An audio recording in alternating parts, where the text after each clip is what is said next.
আমার মনের ঘরেতে আমি রেখেছি যারে, দু জাহানের বাদশা নবী কামলিওয়ালা রে, দু জাহানের বাদশা নবী কামলিওয়ালা রে।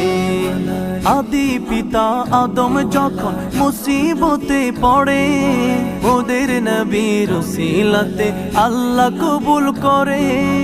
আদি পিতা আদম যখন মুসিবতে পড়ে, ওদের নবীর উসিলাতে আল্লাহ কবুল করে। সাকারাতের বিছানাতে দেখা দিও রে, দু জাহানের বাদশা নবী কামলিওয়ালা রে, দু জাহানের বাদশা নবী কামলিওয়ালা রে। আমার মনের ঘরেতে আমি রেখেছি যারে, দু জাহানের বাদশা নবী কামলিওয়ালা রে,